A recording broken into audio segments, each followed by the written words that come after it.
What is going on, guys? In today's video, we're going to be going over my back and bicep workout, and I'll be sharing some tips and tricks about training for aesthetics as we go, because that's what I'm all about. If you guys are new here, hi, my name is Marin, and this channel is about fitness and lifestyle. Now, unlike my other videos, guys, this one won't be scripted. We're just going in raw and hoping for the best outcome, because it's way too late at night. And I'm not going to be showing you every single set that I do as well, because that would take too long and you guys would hate me. For the first movement, we're doing an ISO lateral low row. If you don't have this machine, you can use any single arm rowing movement, even dumbbells is fine. Set up the stool to where it is most optimal for you to get a good contraction of the back. If you're shorter, set it up higher. If you're taller, set it up somewhere in the middle, okay? And we're using an underhand grip for this. The underhand grip is great because it ensures that we get a full contraction of the lat, including the lower lat, something a lot of people have trouble getting a good mind-muscle connection with. Now, we're using straps for our heavier sets or our moderate sets. This ensures that we're not using our arms in the movement. We really want to just isolate our back, let our back do all the work. For the first tip, guys, it's going to be tempo. Tempo is super important. I vary my tempo in almost everything that I do. My sort of warm-up sets I go a bit faster, and my working sets I slow it down, really focus on the contraction of the muscle. A lot of the guys in the gym, you'll see they just go ham at it even on their working sets. I don't know what they're trying to train there. We're focusing on training the muscle, all right? We're not training the movement. We're bodybuilders. Lat Pulldowns is our next movement. Again, tempo is controlled. Controlled tempo doesn't mean you need to go super snail pace. All it means is you're controlling the muscle that you're trying to train, and you're focusing on getting a good contraction, guys. The second tip for you guys would be stretch. You can see in lat pull downs here, I'm getting a good stretch at the top, making sure I really open up my scapula and get a good stretch at the top and squeeze at the bottom. Stretch is a good way to activate your muscle fibers and build muscle as well. A lot of guys think, pulling the weight down towards them is the only way that they're going to build muscle. No, the negative portion of the movement and stretching the muscle is really going to help as well. Now, for lat pull downs, guys, what attachment you use is going to be very important as well. I don't really use a straight bar anymore. I prefer this attachment. Don't know what it's called, but it's somewhere where you can place your fingers in as well. And by doing that, you get a really good contraction of your lats as well, okay? Now, a lot of you guys are probably wondering why, I pause on a lot of my movements at the top, or I pause at the end of the movement before I start my rep. This is what I call priming, and this is my third tip for you guys. Priming is basically ensuring that my lat is ready for a full contraction. When you're at the top of a movement, whether it's a lat pull down or a cable row, which we're on at the moment, if you just sort of initiate your movement with momentum, you're not really getting a full contraction of the muscle. If you prime your muscle at the bottom before you contract it, now you don't have to do this on every single rep or every single set that you do, but if you prime the muscle, you really get a good contraction for that rep. We're not in the gym to waste time to do wasted reps. Every single rep should count, and that's what it's all about, okay?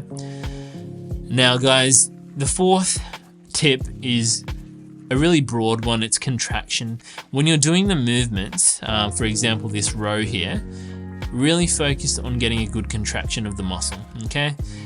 If you do a rep and you're like, well, that rep didn't really feel great, I felt it in my arms, I felt it in my shoulders, where's my lat?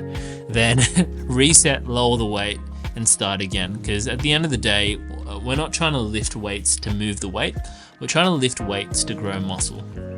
And also, really quickly, guys, for the seated cable row here, there's heaps of different ways to do it. I love doing it this way. It's kind of like the old school way that Arnold used to do it, where you basically lean all the way forward and get a full contraction of the lat as well in the movement. All right, where are we up to? Straight arm rope pull downs. You can use it. You can do this movement with a straight bar as well, or a rope. I've recently changed over the rope. I find that I get a better contraction of my lat, and that's why I do it.